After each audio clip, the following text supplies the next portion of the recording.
Et coucou la team, j'espère que vous allez tous et toutes bien. Donc on va faire la guidance pour la première quinzaine du mois de mai, du 1er au 15 mai 2023, pour le signe solaire ascendant et lunaire. Mais tout d'abord, je voulais vous parler d'une personne en fait qui m'a contacté, donc Emmanuel, qui est maîtresse de conférences en sociologie et qui du coup m'avait contacté il y a quelques années pour savoir si je pouvais échanger avec elle. Et puis bon là ils ont fait leur étude. Et du coup, il y a un questionnaire du coup à remplir qu'on me demande en fait de vous proposer pour que vous puissiez le remplir en fait pour qu'ils puissent faire leur recherche correctement. Donc du coup, vous avez le lien qui se trouve dans la barre de description. C'est pour en fait vous expliquer en gros pour savoir l'impact qu'a les guidances en fait sur le plan social, sur le voilà. En tout cas, c'est assez personnel. Mais voilà, donc si vous pouvez en tout cas remplir ce questionnaire, ça serait en tout cas sympa pour elle. Donc voilà, vous le trouverez dans la barre de description.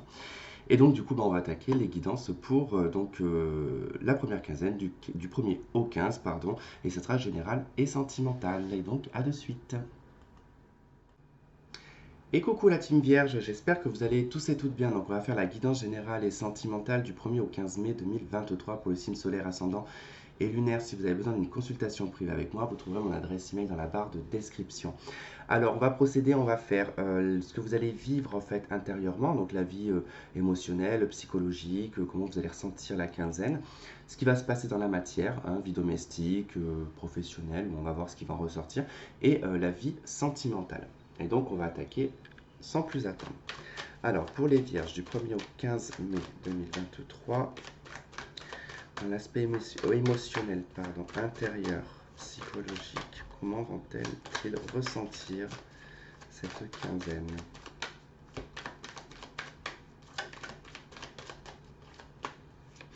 Alors, 5 de denier. Ok. Bon, sentiment de perte. Sentiment de rejet. Sentiment d'être perdu aussi. Hein.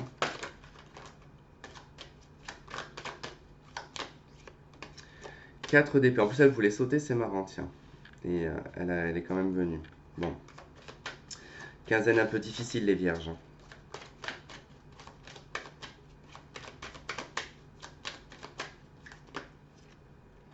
3 de bâton. Ok. Bon. 10 de bâton, vous vivez une problématique, les vierges. C'est une difficulté avec la 10 de bâton qui dure depuis un petit certain temps quand même. Et qui peut se répéter. Un cas du mal peut-être à être dépassé, surmonté, accepté.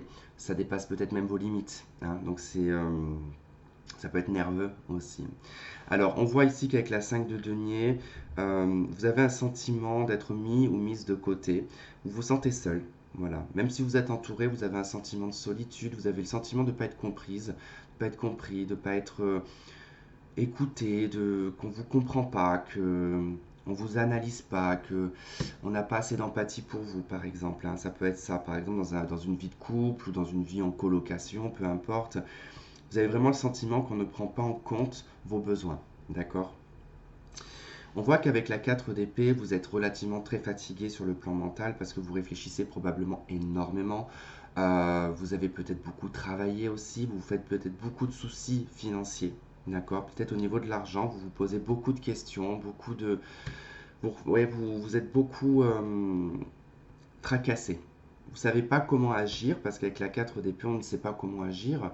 Vous n'avez pas envie d'en parler non plus. Vous n'êtes pas forcément dans une quinzaine où vous avez envie de communiquer. D'accord? Vous avez plus envie de vous reposer. Vous avez plus envie de vous éloigner. Vous avez envie de prendre le large hein, quelque part. Hein. La 3 de bâton, on est aussi sur une carte d'inaction. Donc vous cherchez ici à vous projeter. Vous cherchez à trouver une solution. C'est une impératrice de bâton. Hein. Donc vous cherchez en fait un projet.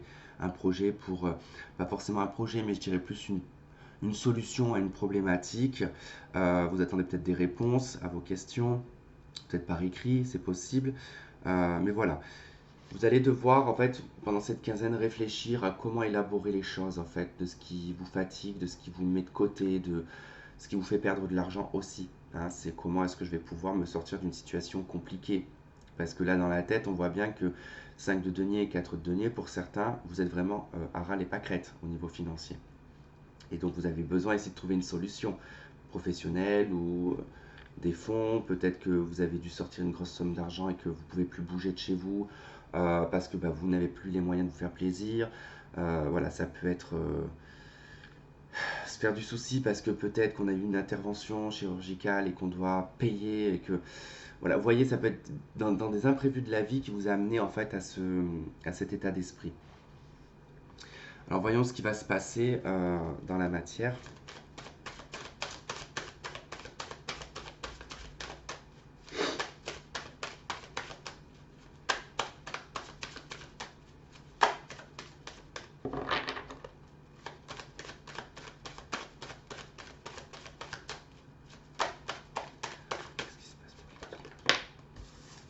Valet de bâton. Bon, il y a il y a un pulse là qui va commencer quand même dans la matière. Il y a de l'action. L'étoile. Ok. C'est très très bien même.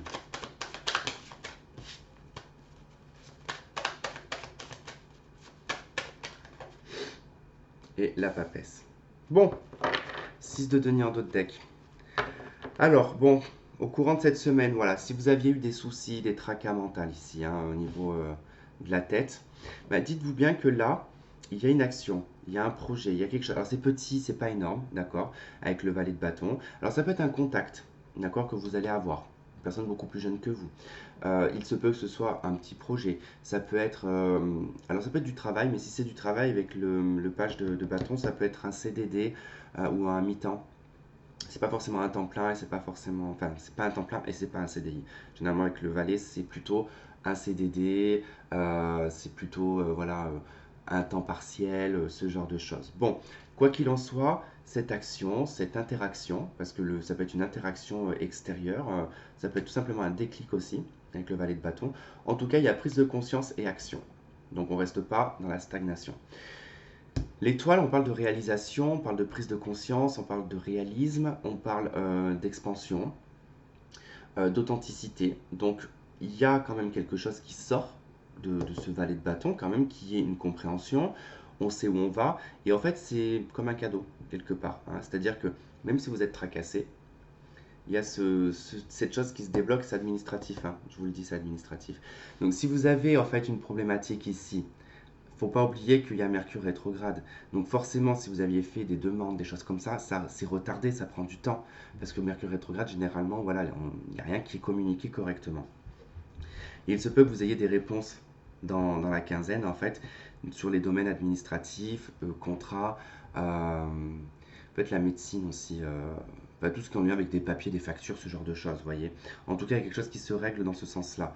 Euh, alors, il se peut aussi que là, ça peut venir de l'intuition, hein, que ce déclic vient de l'intuition, mais je pense pas parce que avec la papesse dans la matière, c'est plutôt des papiers, des documents, c'est plutôt de l'intellect, ça peut être une formation pour certains, ça peut être démarrer une formation, ça peut être une période d'essai. Voilà, en tout cas, il y a quelque chose comme ça. D'accord, c'est un petit démarrage qui vous réveille, qui vous stimule, qui vous emmène de l'espoir et qui vous permet ici voilà, de traiter des problèmes administratifs qui probablement ici proviennent de l'argent parce que c'est vrai qu'avec la 6 de denier, la 9 de denier, ça nous parle quand même de vos moyens financiers, quand même de votre équilibre financier, de retrouver une abondance. Donc vous êtes en tout cas dans cette dynamique-là.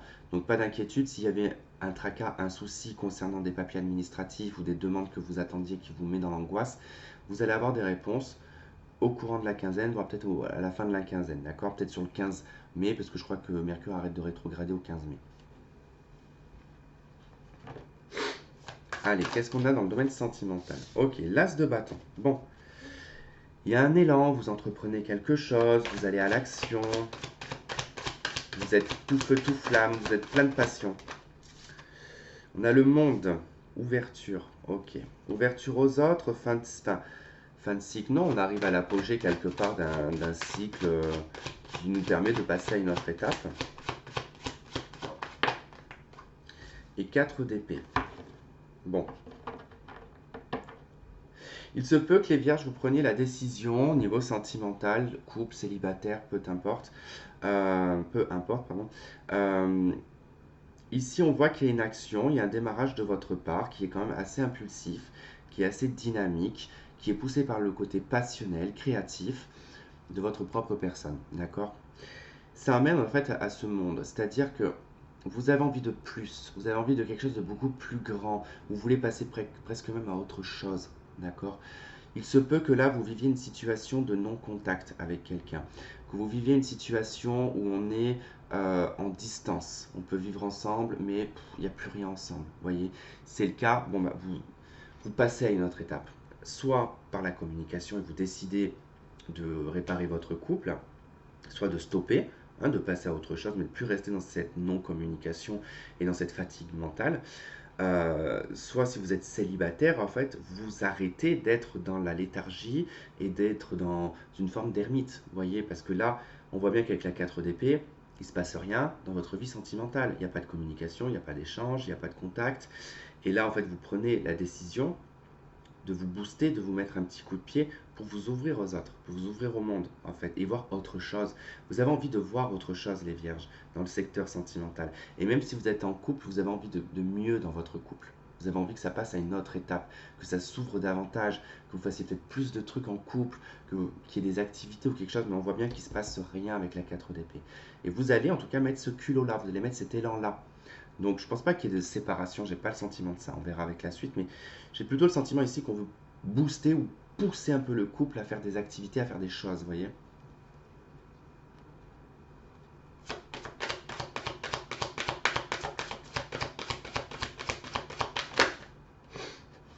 Alors, il y en a deux, mais bon, ça fera les trois. Alors j'ai séparation, relation karmique, facteur religieux, conversation cœur à cœur. Bon, effectivement, je vous parlais peut-être pas de séparation, mais bon là ça confirme quand même qu'il y a une séparation pour certains d'entre vous. C'est plutôt une séparation ici avec un lien karmique, hein, pour certains. Il se peut qu'il y avait peut-être un lien avec quelqu'un d'autre, hein, ça pouvait être amical, hein, pas forcément que ce soit sentimental dans un lien karmique. Mais on voit qu'il y a un facteur ici qui vous empêche, qui peut être religieux, spirituel, qui peut être culturel, ça peut être plein de choses, ça peut être une triangulaire, hein, parce que le facteur religieux, même pour moi cette carte c'est le facteur extérieur, c'est ce qui se passe à l'extérieur qui fait qu'on est différent. Donc pour moi, voilà, il y a quelque chose qui se coupe, qui s'arrête dans une relation karmique, parce que voilà, il y a des facteurs qui font que ce n'est pas possible. Donc c'est vrai que comme vous avez envie de plus grand d'autres choses, peut-être que là, pour certains, ben, vous êtes peut-être en non-communication avec votre lien spirituel, mais vous décidez de totalement couper, de passer à autre chose. C'est possible. Alors nous avons l'illusion, ok. On a le cœur brisé, donc on a peut-être été plongé dans l'illusion et on se rend compte en fait qu'on a été dans l'illusion et on nous parle d'un pacte. Pour moi, un pacte qui n'a pas été respecté, un pacte dans lequel on a été mis dans l'illusion et dont on a vu l'envers du décor et qui a amené finalement à cette compréhension, à ce sentiment peut-être aussi de rejet.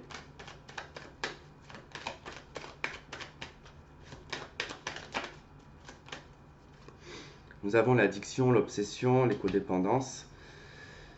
Une situation en tout cas qui est malsaine. C'est pour ça quand on vous dit de vous couper, de séparer avec ça. Et on a la magie, l'envoûtement. Et celle-là, c'est la lune. C'est pas que je l'aime pas cette carte-là, mais la passion elle peut être très destructive, j'en sais rien. Parce que si on est aveuglé par la passion, par l'envoûtement, mais le cœur, il est embrouillé en fait. Et j'ai deux cartes qui sont restées là, trois même. Et je pense que ça peut avoir une importance parce que j'ai même pas fait attention. J'ai l'instabilité, le secret et la transformation. C'est peut-être ce qui causait cette instabilité, hein, qui étaient les secrets. Ça emmenait quelque chose de pas stable en fait dans la relation. Vous êtes en guérison par rapport à ça parce que justement il y a une transformation qui s'est mise en route. Voilà pour vous les vierges. Bah écoutez, je vous remercie de m'avoir écouté, de m'avoir regardé. Je vous embrasse. On se dit à la prochaine. Plein de gros bisous. Bye bye.